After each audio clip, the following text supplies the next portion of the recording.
Namo tassa bhagavato arahato sama sambuddhassa. Namo tassa bhagavato arahato sama sambuddhassa. Namo Buddhaya. Apa kabar Bapak Ibu, sehat? Sehat enggak? Sehat. Udah makan apa belum? Sudah sarapan apa belum? Ya, kalau makan ntar ya, di sini baru makan. Ya. Baik, kesempatan yang sangat luar biasa di pagi hari ini kita sama-sama bisa berkumpul tentunya dalam keadaan sehat, jasmani dan rohani. Kenapa harus sehat dua-duanya?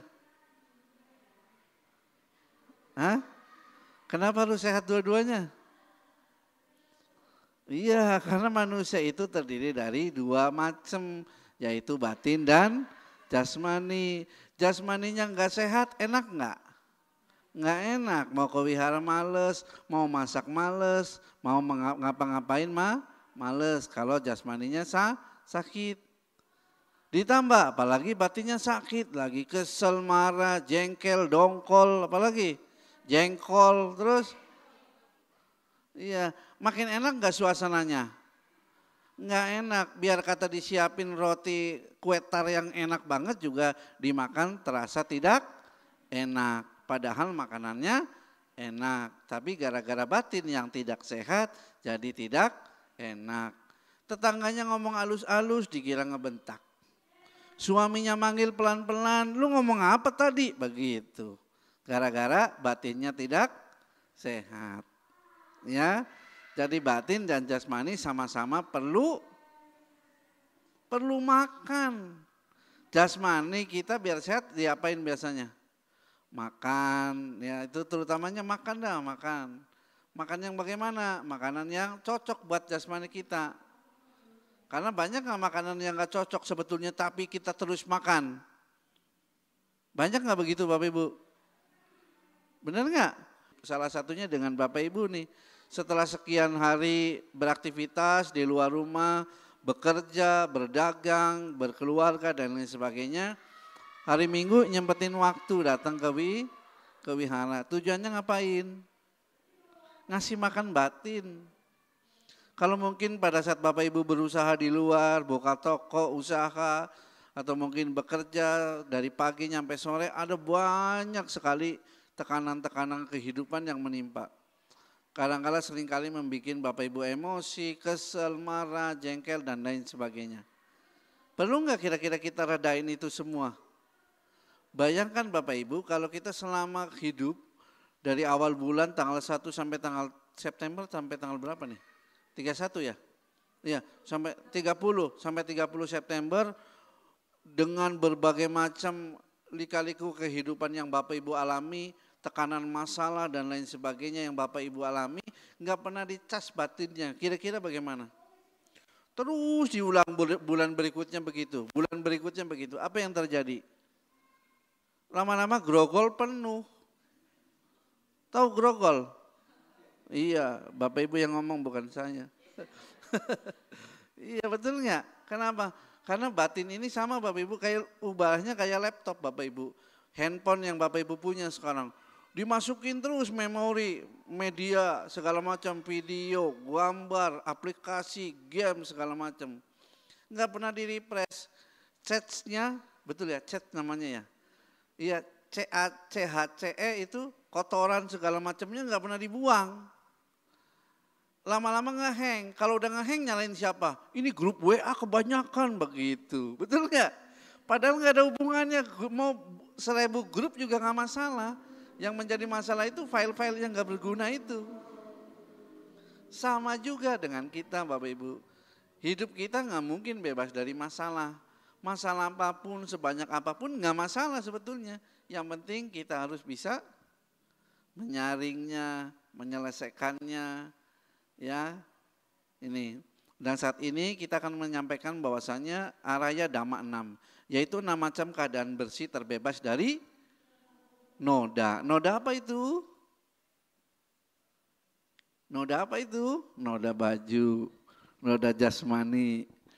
Kalau kita bicara tentang noda Bapak Ibu, noda apa yang Bapak Ibu biasa bersihkan? Biasa ngebersihin noda apa enggak di rumah? Apa yang dibersihin? Baju. Terus? Emang nggak pernah mandi ya? Sehari berapa kali? 2 kali, pagi sama sore, apa tengah malam? Mandi kembang, biar lebih bersih. Pagi sama sore, 2 kali. Tujuannya ngapain mandi? Bebersih apa? Ya badannya tetap begini juga, nggak bersih juga. Biar nggak kotor, tidak bau, keringat, minimal nggak ada daki yang nempel, betul? Kalau kita bicara warna kulit macam-macam lah, ada yang sawo mateng, sawo busuk, ya, sawo gosong, nggak masalah. Iya kan? Bukan dari harus, oh kulit yang bagus itu harus putih, bersih, ya enggak juga ya tergantung. Ya, tergantung cuaca, tergantung darah, keturunan dan lain sebagainya. Ya, ini yang dimaksud kotoran adalah bukan dengan warna kulit kita hitam, coklat dan lain sebagainya, bukan. Tapi lebih kepada mungkin bau badan tadi, keringat tadi, terus daki lah, kotoran dan sebagainya. Pakai apa bersihnya? Sabun, bener. Sabun cuci apa sabun colek? Sabun colek. Sabun colek urusannya dakinya rontok semua sama kulit-kulitnya, bener. Panas, iya kan? Enggak cuma dakinya rontok, kulitnya ikut rontok. Pakai apa biasanya sabun? Kalau dulu sabun batangan, betul nggak? Kalau sekarang sabun cair. Beli nggak itu? Pakai apa? Duit. Duit siapa? Duit sendiri. Rela nggak buat beli? Rela nggak buat beli? Rela. Kenapa? Butuh buat ngapain? Mandi. Ya mandi. Buat membersihkan noda tadi. Ada nggak yang maksa Bapak Ibu harus beli? Ada nggak? Nggak ada. Timbul dari mana? Diri sendiri. Itu baru noda jasmani. Noda yang dari dapur pernah dibersihin nggak? Apa biasanya yang Bapak Ibu pakai tiap hari? Kekenceng, wajan, sutil, apalagi? Piring, sendok, semua dibersihin nggak? Ngapain dibersihin? Bukannya sekali pakai buang, beli baru. Kenapa dibersihin? Karena untuk dipakai berikutnya. Coba bayangkan wajan dari pertama Bapak Ibu beli wajan, kira-kira pantatnya udah hitam apa belum? Masih mengkilap ya, bersih kayak muka anak bayi, halus begitu. Iya, begitu udah kena panas sehari, 2 hari, setahun, 2 tahun, akibatnya jadi geheng, hitam, banyak apa itu namanya? Kerak yang nempel hitam-hitam. Kenapa kerak nyampe nempel banyak? Enggak rajin ngebersihinnya. Coba bayangkan, kalau zaman dulu, orang tua saya ini mah, kalau sebelum dari wajan dari balu, biasanya diolesin itu apa namanya? Sabun colek dulu sebelum make. Jadi begitu selesai pakai, dicuci langsung bersih lagi. Cuman kan kadang kita tidak apa ya namanya ya, bukan nggak mau tapi tidak tekun, betul nggak? Taunya mah yang ngebersihin yang mana? Bagian mana? Bagian dalamnya doang, gosokin terus. Padahal yang kelihatan bagian mana? Luar begitu Bapak Ibu digantung. Apa yang kelihatan? Pantatnya apa dalamnya? Pantatnya. Nggak malu itu pantatnya hitam. Enggak juga ya. Orang di dapur ini mau lah nggak ada yang lihat gitu. Ya. Iya. Sama juga Bapak Ibu. Untuk ngebersihin itu perlu usaha enggak? Usaha tiap hari harus rutin, harus rajin. Kenapa? Karena kalau nggak dibersihin ya menjadi kotor. Kalau udah kotor makin males apa makin rajin ngebersihinnya? Males, udah lama udah jelek buang aja. Beli lagi yang baru. Kenapa? Karena kalau udah apa itu keraknya udah tebal biasanya makin sulit dihilangkan. Pakai soda lah, pakai apa lemon lah biasanya pakai pembersih. Apa itu namanya peralatan dapur segala macam nggak bisa bersih. Kenapa? Karena udah terlalu melekat.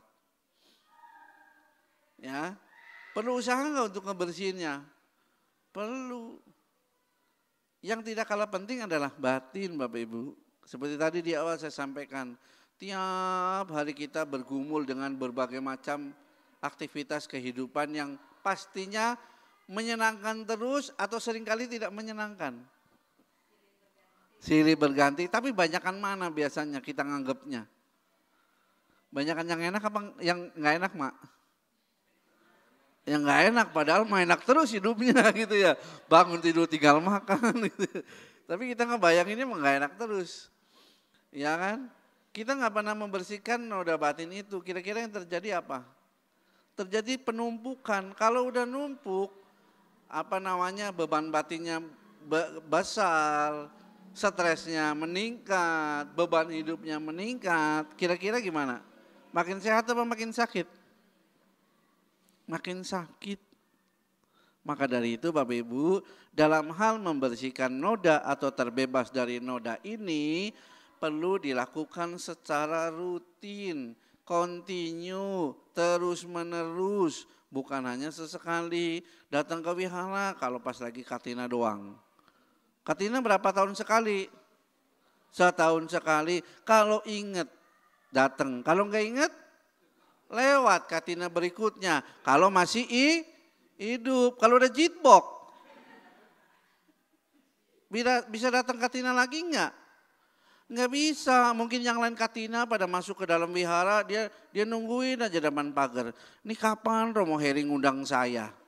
Ini saya udah datang kagak diundang-undang, kan begitu. Ingat kisah Raja Bimbisara? Mereka ada di luar tapi nggak bisa masuk. Kenapa? Nggak diundang. Kenapa nggak diundang? Ya kita kagak tahu. Betul nggak? Kalau kelihatan bubar semua. Yang hidupnya yang takut, betul nggak? Gitu loh, ya. Jadi dalam hal membersihkan batin ini perlu dan sangat penting untuk kita lakukan. Tidak harus sebersih kain sutra dah, nggak usah. Kenapa? Karena dalam hal noda batin ini sangat susah Bapak Ibu kalau dihilangkan, betul nggak? Paling bisa kita sebagai level manusia biasa saat ini paling bisa meredamkan. Meredamkan sedikit aja. Ibarat Bapak Ibu bikin kopi, pernah bikin kopi nggak? Nggak pernah? Waduh, lakinya pada nyeduh sendiri semua ini kopinya.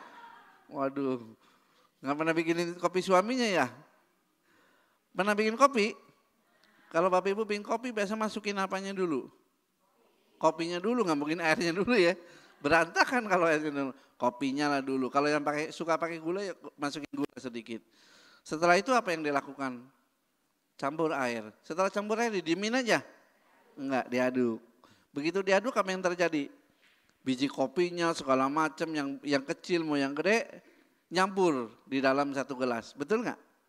Ya, setelah Bapak Ibu diemin, begitu diaduk apa langsung diminum? Enggak. Pertama panas melepuh, kedua nggak enak. Nyangkut-nyangkut di gigi. Ya, apalagi kopinya kopi bubuk giling sendiri. Ya. Nah, harus nunggu mengendap dulu, betul nggak? Kurang lebih kondisi batin kita itu paling hanya di level itu sekarang, ngendapin doang. Kalau nanti ada pemicu, kalau nanti ada yang mendorong atau memancing Bapak Ibu untuk kesel misalkan marah, bisa nggak marah lagi? Bisa. Tapi minimal kita sudah berusaha untuk meredam. Wajar nggak manusia marah? Wajar, tapi ya jangan sering-sering ya. Nah, untuk melatih kita agar terbebas dari noda, Sang Buddha menyampaikan di dalam Anguttara Nikaya itu ada 6 cara Bapak Ibu atau 6 kondisi. Yang pertama adalah tidak menjadi pemarah. Tadi marah boleh enggak? Boleh. Wajar enggak kita manusia marah? Wajar. Yang tidak wajar adalah marah terus. Setiap jam, setiap detik, setiap hari, setiap waktu. Ketemu siapa juga diomelin. Romo Heri ini gimana kali konsumsi kagak enak bener ini begitu. Bagus sudah ada makanan. Ya kalau orang lagi senewan kan begitu bener gak? Biar kata ngelihat makanan yang enak juga udah kayak ngelihat apa tahu, betul gak? Ini kondisinya. Kalau berbicara kita sebagai level manusia biasa seperti sekarang ini, marah masih wajar. Akan tetapi meskipun itu wajar, bukan berarti kita mengumbar kemarahan tersebut, begitu loh. Kalau semalam Bante Panyawaro di pembukaan Rakernas Makabudi menyampaikan bahwasanya emosi itu membuat sesat. Membuat kita ciloko kalau kata Bante Panya. Tahu ciloko? Celaka. Mau dimanapun, mau kapanpun. Bapak Ibu di jalan gak sabar bisa jadi musibah. Betul gak? Bapak Ibu di rumah jadi pemarah bisa jadi lautan api keluarganya. Betul gak? Ketemu suami udah kayak ketemu itu, kayak mana? Kayak ketemu pasukan Belanda dulu zaman penjajah. Udah pengennya ngangkat senjata aja, betul nggak? Padahal itu siapa? Suami dewek. Suami sendiri. Sama anak hubungannya kurang bagus. Ketemu anak udah kayak ciong bener itu. Udah kalau ketemu anak udah kayak ketemu ular. Udah pengennya megang gagang sapu aja itu. Mana nih, gebuk nih, kemana nih, gebuk, begitu. Padahal itu anak dewek. Ya kan? Ada nggak yang maksa Bapak Ibu punya anak? Nggak ada.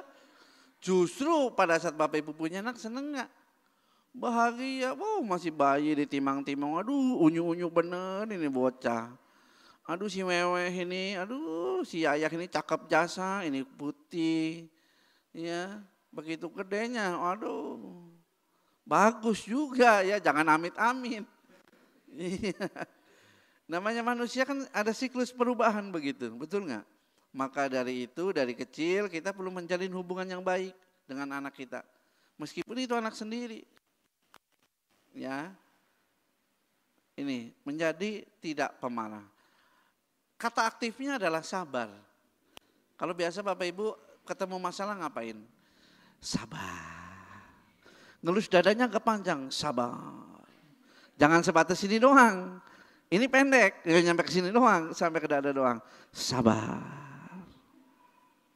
Kenapa kesabaran harus panjang Bapak Ibu?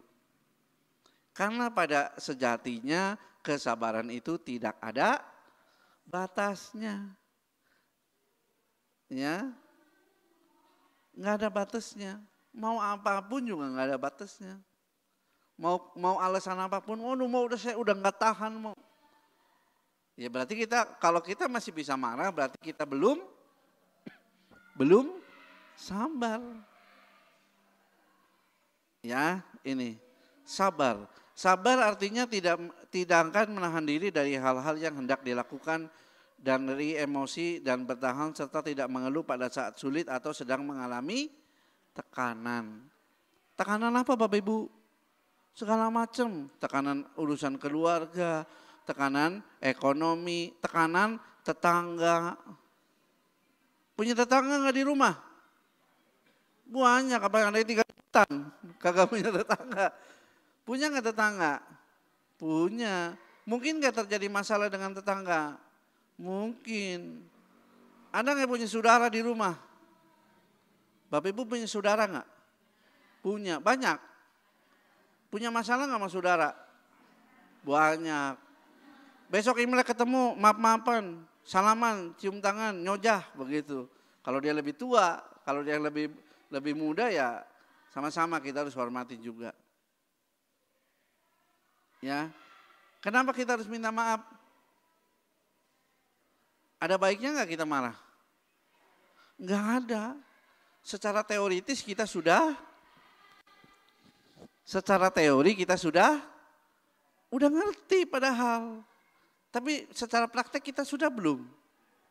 Belum, masih jauh banget. Kurang jauh tuh sampai legok. Masih jauh banget. Padahal kita sudah tahu dampak negatifnya kalau kita marah. Hal buruknya kalau kita marah. Resikonya kalau kita marah. Kita semua saya yakin di sini sudah paham. Tapi sayangnya nih, dalam kehidupan sehari-hari kita masih seringkali mengumbar kemarahan. Sama saudara ribut sedikit wajar. Kenapa wajar? Sama-sama manusia. Pikirannya beda apa sama? Beda. Kemauannya beda apa sama? Hobinya beda apa sama? Beda. Wajar nggak kalau terjadi perbedaan? Wajar. Perlu nggak diributin? Perlu katanya, biar rame mau gitu. Semangat bener kayaknya, jangan ya. Jangan serius. Apalagi mohon maaf Bapak Ibu, kalau sesuatu kemarahan itu dipendam di dalam hati, mohon maaf, sampai kita bawa sampai ujung ajal kita nanti, yang rugi siapa? Dewek, beneran diri sendiri yang rugi, serius. Bukan tetangga, bukan orang tua, bukan anak, bukan suami yang rugi. Ini diri kita sendiri. Karena kita sendirilah yang bertanggung jawab terhadap kehidupan kita sendiri. Serius. Ribut sama saudara antar jitbok kagak ada yang datang. Padahal jitbok perlu orang enggak? Perlu. Ada yang bisa berangkat sendiri ke kuburan? Hah? Enggak, udah saya mau berangkat sendiri, mau ke oasis sendiri lah. Masuk peti sendiri, tutup peti sendiri, baca parita sendiri, masuk ke ruang kremasi sendiri, nanti lahrung sendiri, bisa? Enggak, hebat banget ya. Iya peti kosong berarti yang dikremasi itu. Ya itu yang pertama. Yang kedua hubungannya dengan karma Bapak Ibu. Kondisi pikiran pada saat kita mau meninggal itu sangat mempengaruhi. Kondisi kita lagi emosi ya udah pasti bisa dijamin Bapak Ibu lahirnya di kehidupan yang kurang baik. Tempat alam rendah dan lain sebagainya. Ya, jadi perlu hati-hati sekali dengan marah. Mendingan jadi sabar. 5 huruf, gampang diucapkan, tapi sangat sulit dipraktekkan. Perlu dilatih setiap waktu, nggak cuma setiap hari. Karena kita tarik nafas setiap waktu apa tiap hari? Iya kali Romo ini hari Senin tarik nafas, hari Selasa, mau saya libur dulu lah. Hari Rabu ntar baru tarik nafas lagi gitu, bisa nggak? Nggak bisa, iya kan? Ya kalau selama kita tarik nafas terus hidup kan begitu, masalah segala macam kan pasti ada, betul nggak? Ya, mau di rumah, mau di jalan, mau di wihara. Kadang-kadang di wihara aja kan ada masalah, benar nggak? Kita udah berusaha baik-baik, tetap aja ada yang kurang. Perlu nggak marah? Nggak perlu, justru itulah kesempatan kita untuk lebih banyak melakukan kebajikan. Kalau nggak ada masalah, ya standar perbuatan bajiknya. Kenapa? Kita udah biasa. Kenapa? Udah rutin. Tadi makanya Ciani bilang, aduh Romo agak sepi nih. Oh nggak masalah, justru kalau rame terus yang masalah. Iya. Karena apa? Kita nggak bakal muncul ide untuk, aduh ngapain nih ya? Kalau dulu ini kan belum ada, ini belum ada, betul nggak mau? Ini pelafon belum ada warna apa? Warna pinknya nih. Ini dilakukan buat ngapain? Agar umatnya nyaman, betul? Yang sembayangnya nyaman, ini ada AC, ada kipas, udah AC kipas lagi. Pulang masuk angin urusannya. Tapi ya begitulah kalau kondisi cuaca saat ini, perlu adanya pendingin ruangan, betul nggak? Ini tampil, kalau dulu agak repot harus pegang buku parita, betul nggak? Kadang orang mau liwat, bukannya, mohon maaf, bukan dengan adanya multimedia kita nggak butuh buku parita, bukan. Tapi seringkali, mohon maaf, di kita nih umat Buddha kurang atau bahkan sangat tidak menghargai buku parita kadang. Selesai pakai kadang-kadang taruh di mana, di situ kadang kita melangkah kemana. Padahal itu apa namanya? Parita suci, ringkasan kitab suci itu di situ. Dengan adanya ini kan nggak perlu repot lagi, ya. Tapi meskipun ada multimedia segala macam, buku parita tetap dibutuhkan, ya. Terutama di mana? Di rumah Bapak Ibu masing-masing punya nggak? Yakin? Kalau yang belum punya segera punya, ya. Karena itu penting, perlindungan kita setiap hari di situ. Bukan berlindung kepada siapapun. Waduh, saya berlindung kepada Romo Heri sebagai pandita di Weluhana. Ya nggak mempan. Saya berlindung kepada dewa nih. Oh, dewanya di sini bagus. Sekali sembahyang lilinnya segede pohon kelapa. Betul. Sekali tancapin hiyo 36 batang. Ngapain banyak-banyak? Biar ngebul mau, biar cepat nyampe doanya katanya. Tapi habis sembahyang, habis berdoa, nggak melakukan apa-apa. Mempan nggak Bapak Ibu perlindungan kepada dewanya? Nggak mempan. Habis itu nyalahin dewa. Ini dewa bagaimana sih? Gue udah sembahyang lilinnya gede-gede, hionya gede-gede, nggak mempan juga begitu ujungnya. Padahal yang salah siapa? Diri sendiri. Berlindung segala macam kepada diri sendiri. Lah kalau kita sembahyang dewa ngapain mau? Itu menghormat, titik. Enggak ada meminta, enggak ada yang segala macam. Kenapa? Karena dewa nanti akan secara otomatis memberikan pertolongan kepada kita. Pertama, kalau kita karmanya cocok. Kedua, kalau kitanya positif.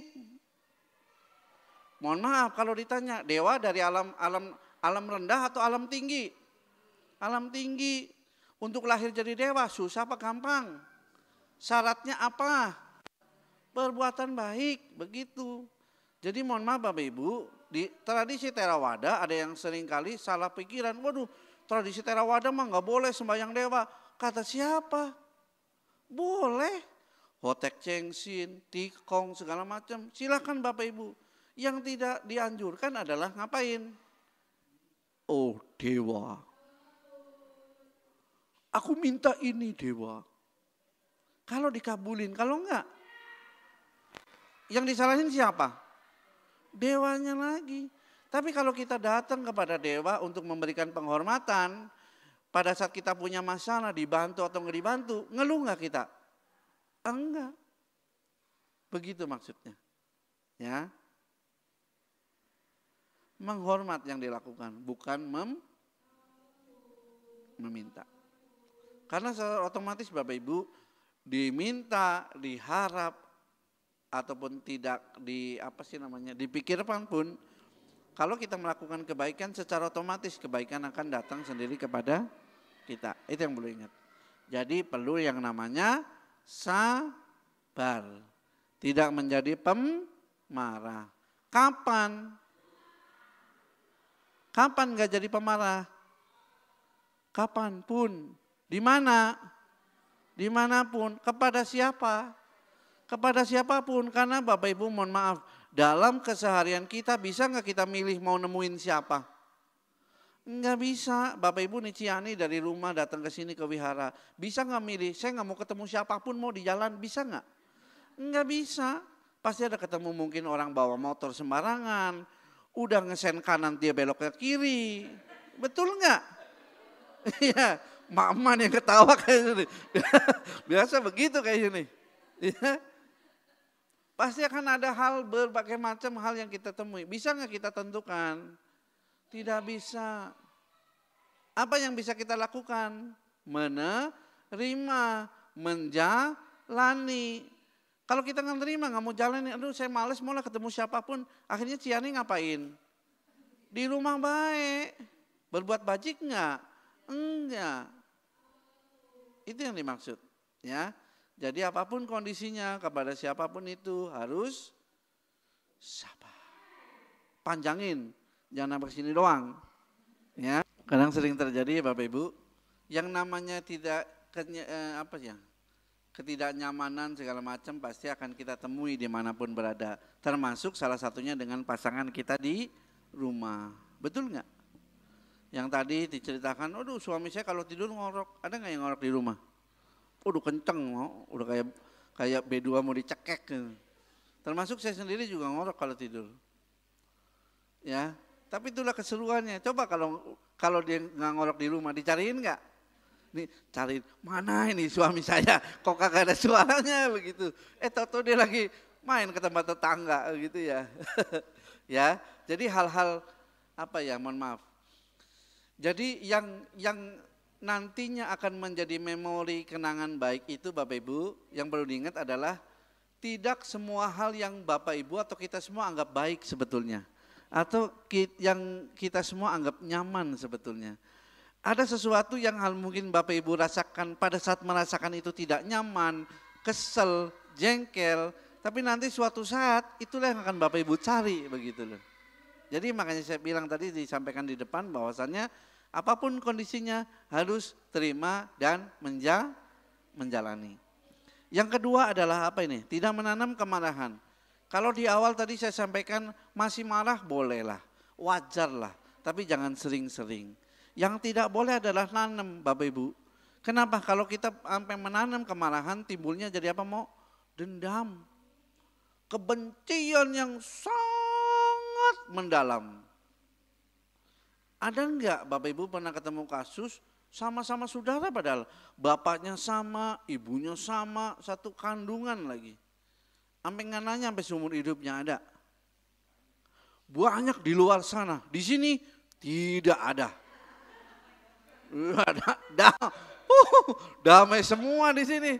Blessing terus sama Romo Heri tiap hari. Ya, damai semua di sini, benar. Di luaran sana banyak, di sini enggak ada. Enggak ada, pokoknya udah bersih. Ya, kalaupun ada ntar pulang dari sini selesaikan. Datang ke tempatnya bawa makanan, bawa buah sekeranjang. Udah nih ya sama-sama nih kita udah tua lah ya. Udah Cici mungkin Koko mungkin punya salah, lu juga banyak salahnya gitu. Ya udahlah yang penting selesaikan daripada kita sampai jitbok ntar kagak maaf-maafan. Udah telat, ntar kalau udah jitbok gue gak bisa ngomong katanya. Lu gua mau ngomong juga lu ntar kabur begitu. Kita selesaikan sekarang ya ini. Karena kan yang tadi saya bilang, tanaman kemarahan itu mohon maaf Bapak Ibu, yang hitungan kamah itu mohon maaf, tidak seperti hitungan matematik soalnya. 5 kali 5 berapa? 25, 7 tambah 2, 9, itu kalau hitungan matematik. Tapi kalau hitungan kamah enggak begitu Bapak Ibu. Bapak Ibu nganggap oh itu perbuatan kecil. Tapi Bapak Ibu menanam kemarahan itu yang sangat luar biasa, bisa berulang-ulang kali kehidupan loh Bapak Ibu. Serius. Bapak Ibu nih selesai hidup dari manusia, lahir di alam rendah. Bibit atau kama atau wipaka hasil dari kemarahan tersebut masih nempel. Belum habis di kehidupan berikutnya, lanjut lagi.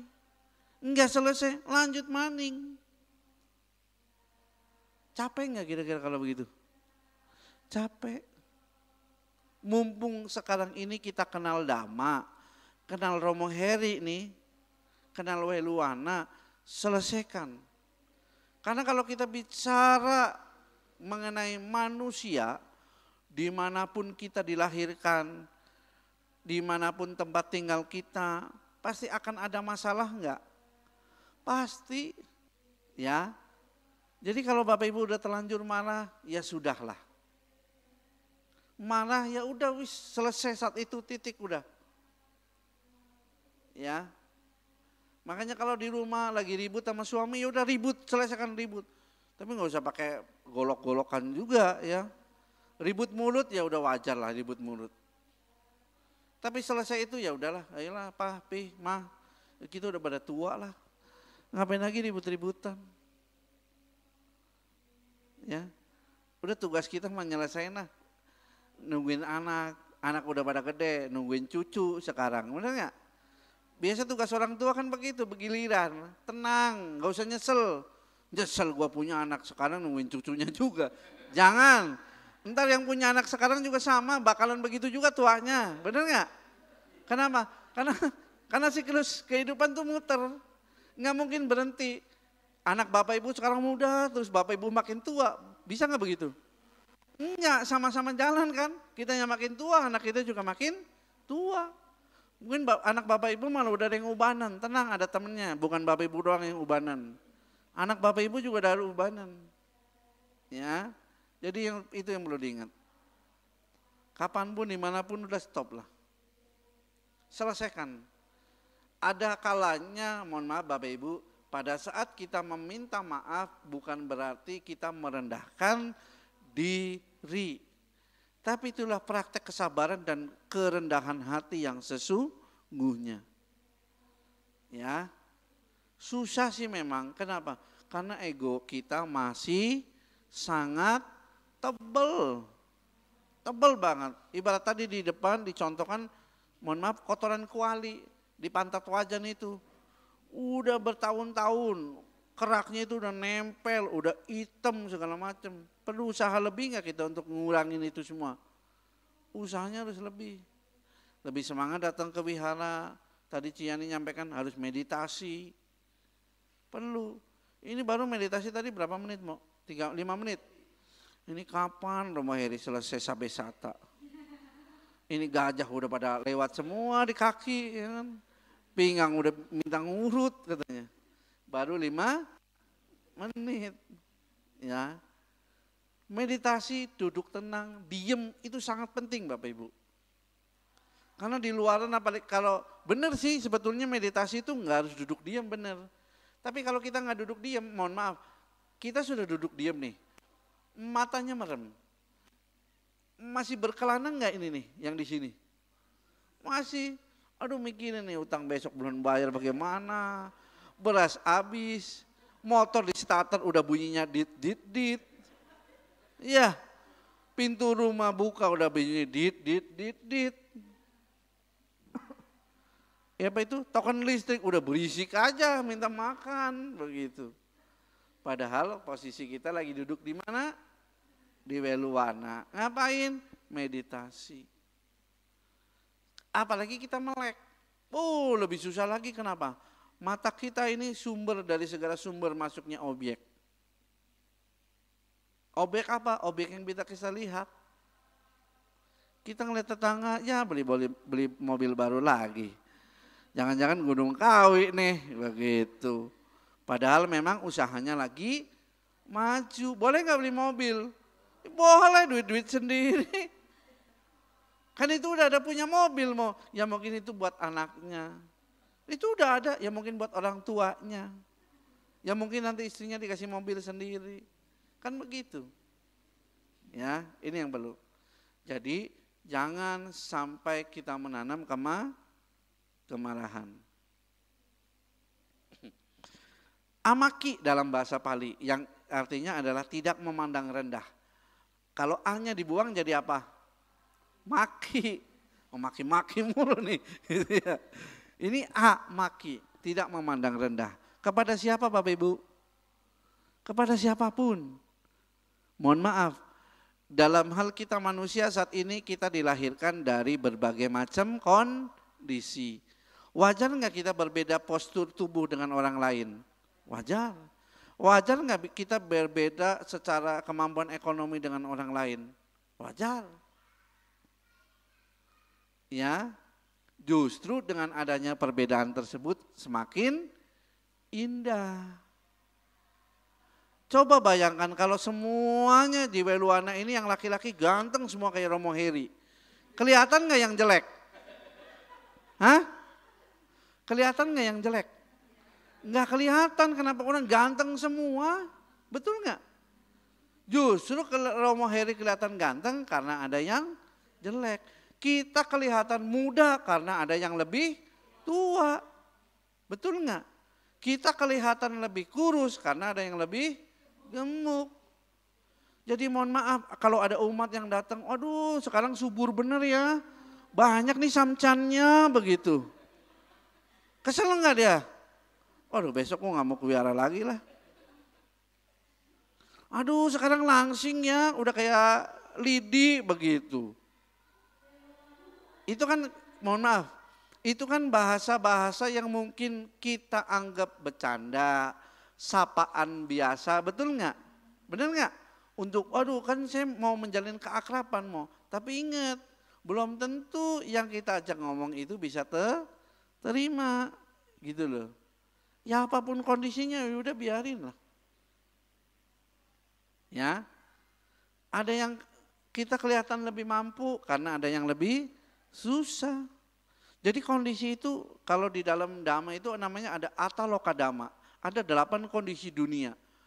Kaya, miskin, dihina, dipuja dan lain sebagainya. Ibarat kita ya ada siang, ada malam begitu. Itu hal yang wajar dan itu harus terjadi Bapak Ibu. Dan memang itu harus ada. Bayangkan Bapak Ibu, sekarang Bapak Ibu miliarder semua. Bapak Ibu punya mobil semua. Bapak Ibu mobilnya rusak. Siapa yang mau ngebenerin? Ada nggak yang bengkel masih mau buka? Nggak ada, duitnya udah banyak, ngapain gue buka bengkel? Capek-capek, hitam, harus bongkar mesin panas-panas, kena oli, betul nggak? Ya, itu yang perlu kita ingat. Jadi jangan memandang rendah kepada siapapun. Ada umat baru datang, sapa. Harus disambut, jangan disambit. Ini ada disambit. Ya kalau Weluana ini kan termasuk ada dekat perumahan juga, dekat. Nanti besok ada perumahan baru lagi nih, apa namanya Mo? Yang dari depan ujung ke ujung Ci. Ya Lipo lah itu. Itu ternyata dari depan ujung jalan nyampe ke belakang. Kita bayangkan, mungkin ada nggak nanti ada umat Budanya yang di situ tinggal? Mungkin ada nggak ada pendatang yang datang di situ? Pasti. Mereka akan nyari wihara Cetia, oh di mana nih yang dekat? Oh di Weluana nih dekat, gitu kan? Kalau mereka orang baru ya sambut dengan baik, persilakan datang. Tadi pas pertama baru datang, saya langsung disambut sama Ciane, aduh demen ya. Wah nama budaya mau, ya. Itu kebetulan mohon maaf, saya lagi pakai baju pandita, pakai baju putih. Kalau saya datang besok pakainya pakaian biasa, disambut juga enggak? Sambut dong, ya. Silakan Mas Bro masuk, ya. Ada makanan di belakang makan, gitu. Ya, jadi mohon maaf, yang saya pakai ini hanya pakaian biasa saja, sama seperti pakaian yang Bapak Ibu gunakan. Bukan sebagai lambang kehormatan, bukan. Ya, jadi pada saat Bapak Ibu memberikan penghormatan pun biasa saja. Karena sama kok, kita juga masih makan nasi, kecuali saya udah makan pasir. Wah, udah sakti berarti saya. Gitu. Sama kita makan nasi. Jadi dalam hal memberikan penghormatan itu secara wajar. Termasuk kepada para biku juga sama Bapak Ibu. Bapak Ibu wajib dan harus memberikan penghormatan kepada para biku. Tapi jangan lupa ketemu Bante selalu namaskara. Ketemu orang tua sendiri di rumah boro-boro namaskara. Pegang kakinya aja kayaknya aduh mama tadi tanya, mama habis dari kandang babi tadi ya? Begitu. Ya. Jadi harus apa? Harus dilatih. Memberikan penghormatan kepada siapapun, dimanapun, saling menghargai satu sama lain. Mau di rumah, mau sesama tetangga, mau sesama saudara, mau sesama umat di wihara, di cetia, sama-sama kita saling menghormati. Ya. Kenapa? Karena kita sebagai manusia saat ini perlu menciptakan kondisi yang damai. Benar nggak? Kenapa kita harus menciptakan? Karena kondisi damai tersebut bisa nggak muncul secara tiba-tiba? Bisa nggak mau? Nggak bisa. Siapa yang harus membuat? Kita sendiri. Dengan cara apa? Kita berlaku baik dengan orang lain, sabar, tidak menjadi pemarah dan lain sebagainya. Ya, ini amaki, tidak memandang rendah. Jangan sampai, mohon maaf, ada begini Bapak Ibu, ini kisah nyata yang sering kali saya temuin, bahkan kalau pada saat saya atau istri saya ngisi ceramah di salah satu wihara di Jakarta, ini mohon maaf, ada salah satu umat yang mempunyai anak itu, mohon maaf, itu ada yang Down syndrome, itu Down syndrome. Dia apa sih, keterbelakangan mental yang paling rendah lah. Tapi meskipun demikian, si orang tua ini tidak malu untuk selalu mengajak anaknya ke setiap event-event kebajikan di wihara. Pindah patah bante lah, ada perayaan keagamaan lah, ada puja bakti umum biasa seperti inilah segala macam. Kan iseng-iseng setelah ceramah saya ngobrol, kenapa Pak? Anaknya, iya Romo, lagi kondisinya anak saya kurang bagus secara mental begitu. Oh iya, pada saat itu saya memberikan semangat bahwasannya, oh iya justru dengan demikian, dengan kondisi anak Bapak yang saat ini keterbelakangan mental, sebagai orang tua itu harus memberikan kondisi-kondisi di mana mental dia itu bisa berkembang. Coba bayangkan, mohon maaf, anak yang Down syndrome, keterbelakangan mental, hari-hari di rumah aja, nggak pernah ketemu orang, nggak pernah bersosialisasi, nggak pernah berbuat baik, kira-kira gimana mentalnya? Nggak bisa ngapa-ngapain. Bahkan kemarin di luar negeri belum lama, anak yang Down syndrome pun bisa menjadi apa itu namanya, tenaga ahli lah. Dia ahli dalam hal IT begitu. Padahal Down syndrome itu harusnya, mohon maaf, umurnya udah 40-30 tahun, perilakunya masih kayak anak. Secara perilaku betul, tetapi secara kecerdasan sebetulnya pelan-pelan, sedikit-sedikit dia bisa dikenalkan dan bisa dilatih. Maka dari itu Bapak Ibu, dalam hal kita melihat sesuatu yang ada di sekitar kita, kan kadang pandangan rendah ini kan kita muncul itu pada saat kita merasa lebih, betul enggak? Oh, gue lebih kaya nih daripada lu. Wah, saya lebih ganteng nih daripada lu, gitu kan? Ini biasa pandangan-pandangan rendah itu akan muncul. Nah itu harus dihindari Bapak Ibu, karena itu hal yang tidak baik. Yang selanjutnya adalah sudang tam gato, yaitu berusaha menimbulkan kesucian. Bagaimana caranya? Kesucian Bapak Ibu salah satu cara yang mau tidak mau harus kita latih adalah meditasi. Meditasi ada banyak macam, ada samatha bhawana, ada vipassana bhawana. Tapi kalau kita belum bisa macam-macam, yang penting duduk diam dulu. Tenangkan batin dan pikiran, udah titik. Kalau Bapak Ibu nanti berkesempatan, boleh juga sih nanti ngadain suatu saat misalkan khusus kapan waktu mungkin ada weekend, hari libur, ngadain retret meditasi. Kalau sekarang kan ada paling di tempat-tempat pelatihan meditasi, sebetulnya nggak harus. Bisa dilakukan di Cetia Wihara juga, kebaktian nih. Biasa kan hanya kebaktian umum dari pagi sampai siang jam 12. Ini nanti boleh juga tuh ngadain sekali-kali mau. Dari pagi sampai sore. Kan makan siang udah disiapin, betul nggak? Nggak repot lagi, tambahin aja kopi mau. Tambahin kopi. Kenapa?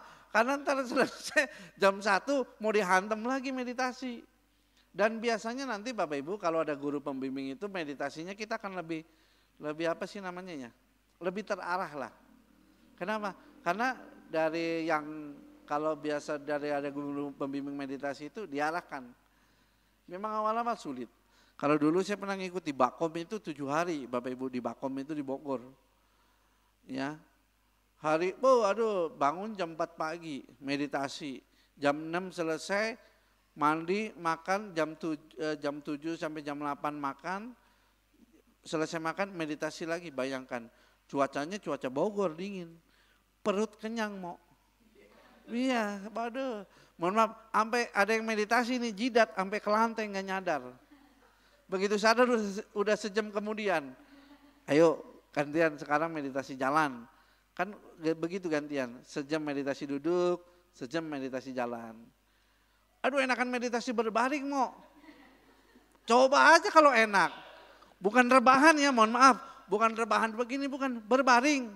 Kayak Sang Buddha Parinibbana bagaimana posisinya? Begini, coba aja tahan berapa lama. Udah posisinya miring, disangga pakai tangan. Berapa lama Bapak Ibu tahan?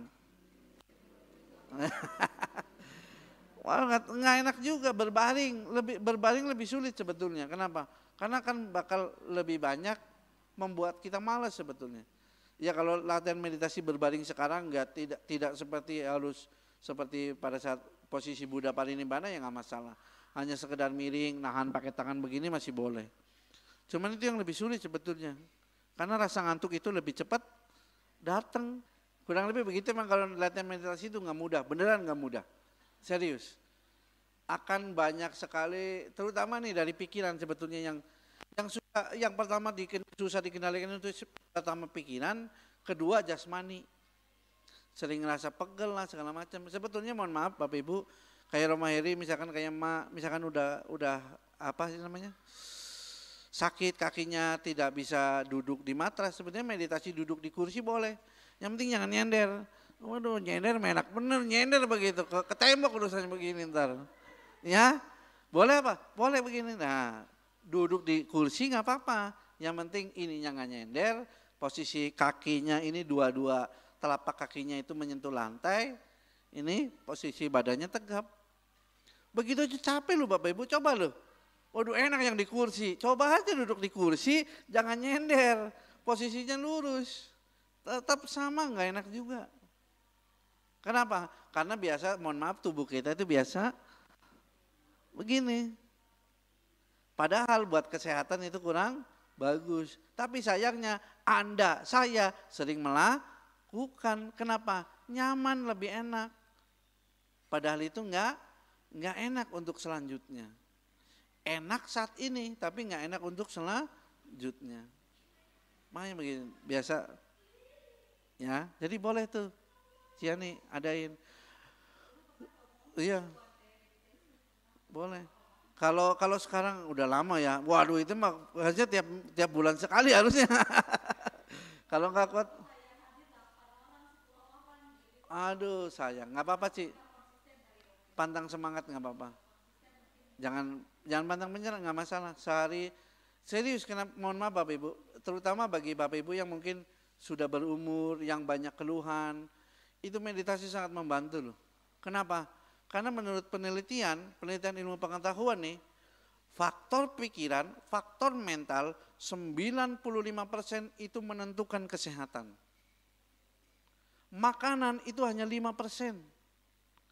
Makanan yang kita makan segala macam, yang Bapak Ibu dianggap 4 sehat 5 sempurna, buat kesehatan sebetulnya itu hanya 5%. 95% apa? Kondisi batin, mental. Jadi kalau Bapak Ibu sakit sebetulnya yang harus disembuhkan dulu siapa? Mentalnya, batinnya. Ya. Kalau nanti belum bisa sehari, bikin aja setengah hari. Biasa mulai jam 8, selesai jam 12. Ya, nggak masalah sih, pelan-pelan. Besok udah 3 kali, 4 kali jalan, oh ternyata udah mulai rame nih, tingkatin lagi. Nyampe jam 3, jam 4 selesai. Makin rame, nginep udah sekalian. Bikin kemah di wihara. Ya. Terakhir Bapak Ibu, sampannya biti, yaitu mempunyai pendapat yang benar. Boleh nggak kita berpendapat? Oh boleh, sangat boleh. Tapi harus disampaikan dengan cara yang baik, di waktu yang tepat. Kadangkala untuk menyampaikan pendapat itu seringkali kita terburu nafsu. Kenapa? Karena kita menganggap itu sudah kita menganggap yang kita mau sampaikan itu udah benar begitu loh, betul nggak? Betul, mungkin yang akan Bapak Ibu sampaikan benar. Tapi harus lihat kondisi juga, waktunya, kondisinya. Anak baru nyampe sekolah lagi panas-panas capek. Udah ketahuan anak sekarang matasnya berapa kilo? Berat, isinya buku mulu. Baru nyampe, langsung diomelin. Gimana sih kamu ulangan kemarin matematik, begitu doang nilainya cuma dapat 5 begitu. Anaknya baru nyampe. Kira-kira masuk nggak yang nasihatnya yang mau disampaikan itu benar? Nggak masuk. Yang masuk apa jadi malah? Kesel nih orang tua cerewet bener, gue baru nyampe begitu. Sehari 2 hari diulang begitu terus. Apa yang tertanam di diri anak? Orang tua menyebalkan. Betul enggak? Karena tiap hari ditanam yang negatif terus. Itu yang perlu kita hati-hati Bapak Ibu. Ya. Benar pendapatnya yang mau disampaikan betul, tapi harus lihat kondisi, lihat situasinya dulu. Tepat apa enggak, banyak orang apa enggak. Seringkali kan mohon maaf, kita kalau mau menyampaikan sesuatu itu kan tidak harus di muka umum, betul enggak? Meskipun kita tahu itu salah, tapi kalau ditegur langsung kira-kira gimana? Mungkin yang ditegur sakit hati, betul mau? Mungkin yang ditegur nanti kesel. Terakhir, nggak mau datang lagi ke wihara. Repot urusannya. Kalau semalam Bante Panya menyontokkan, aduh. Kalau mau menyampaikan pendapat itu ya harus dengan cara yang baik. Boleh dan harus. Misalkan Bapak Ibu nih mau menyampaikan usul ke pengurus, boleh nggak? Boleh, Ciani saya mau usul dong. Bagaimana kalau mau begini, begini, begini? Oh boleh. Ciani kita mau apa? Bagaimana kalau kita mau ngadain kegiatan ini nih, biar puja baktinya bisa makin rame? Boleh nggak? Boleh. Karena Wailuwana ini milik siapa? Milik Romo Heri. Milik siapa? Milik semua umat Buddha. Betul memang dulunya mungkin dari sejarah awalnya dari keluarga Romo Heri, Romo Heri sendiri mungkin yang menyumbangkannya segala macam. Sekarang pun masih ada yang menjadi pengurus segala macam. Tapi ingat, ini sudah menjadi milik umat Buddha. Tanggung jawab siapa? Kita semua bersama. Karena ini rumah kita. Tempat kita mengolah, mengembangkan batin kita. Apapun yang terjadi, kondisi apapun yang terjadi di sini menjadi tanggung jawab siapa? Kita semua. Ya, ini. Terakhir adalah Medawi, mempunyai kebijaksanaan. Ini yang sangat penting. Bijaksana dalam hal apa? Mengetahui hal yang benar, yang salah. Bisa mengontrol diri sendiri. Ya, ibarat di Dhammapada Syair 80 adalah pembuat saluran air mengalirkan air. Tukang panah meluruskan anak panah, tukang kayu melengkungkan kayu. Orang bijaksana mengendalikan dirinya sendiri. Alih-alih kita pengen mengendalikan orang lain, lebih baik padahal kita mengendalikan diri sendiri. Karena lebih mudah mengendalikan orang lain daripada mengendalikan diri sendiri. Betul nggak? Kita lebih mudah nunjuk ke arah orang lain daripada menunjuk ke arah diri sendiri. Oh itu salahmu, oh ini salahku, seringan mana? Salahmu, kamu yang jelek, kamu yang salah, kamu yang keliru, kamu yang bikin ulah. Begitu terus tiap hari, enggak pernah begini. Padahal pada saat kita begini, jari yang ngadep ke kita berapa banyak? 4, 3 lah, jempolnya kan ke bawah. Ya, jempol ke bawah, jempolnya ke belakang susah, tangannya harus begini ntar. Ya, jempolnya ke bawah, ada 3 ke sini. Ya. Jadi bijaksana itu bukan sesuatu yang instan yang bisa timbul serta-merta. Kita udah rajin baca parita nih. Waduh, 1 buku sehari dibaca habis.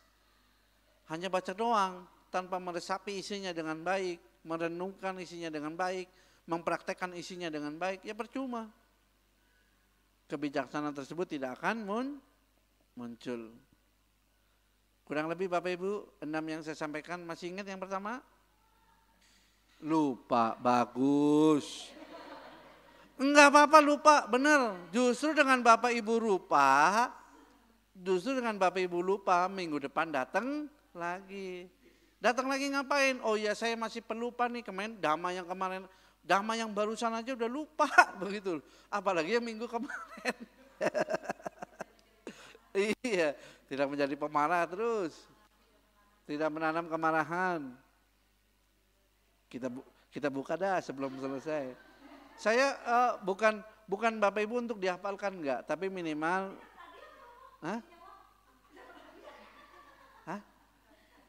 Oh dapat hadiah. Oh nggak bawa hadiah ntar. Tidak menanam kemarahan, tidak memandang rendah, terus menimbulkan sucian, terus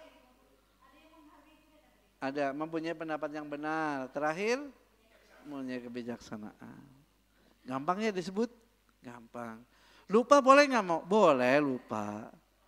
Tapi jangan semua lah. Minimal dari 6 tadi sabarnya masih ingat. Jangan marahnya masih ingat. Ya. Itu. Justru mohon maaf Bapak Ibu. Dengan keterbatasan kemampuan kita, apalagi mohon maaf kita udah makin berumur. Lupa itu wajar. Tapi yang nggak wajar itu pura-pura lupa.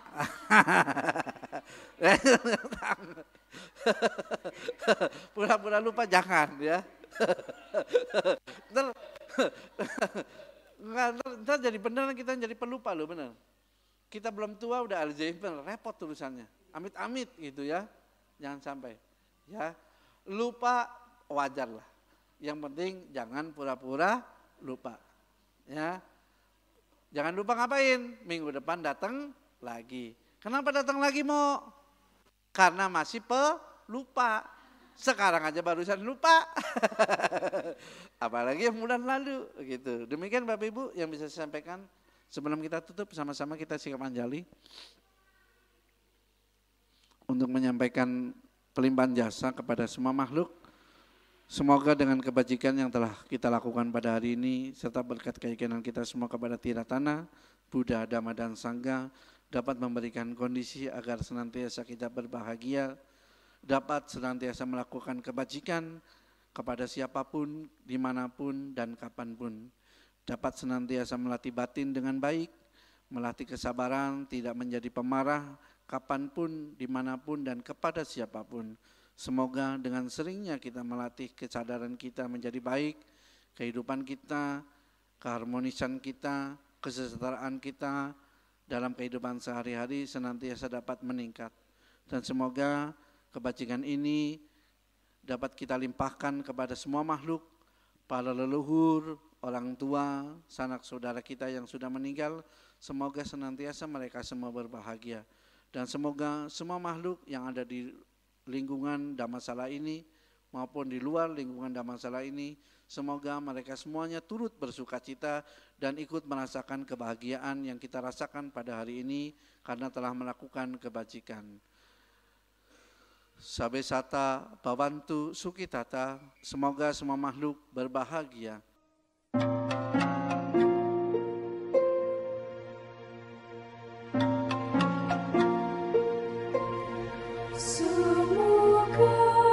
Semua makhluk bahagia.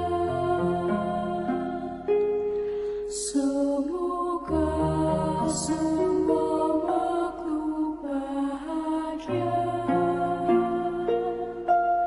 Semoga semua makhluk bahagia.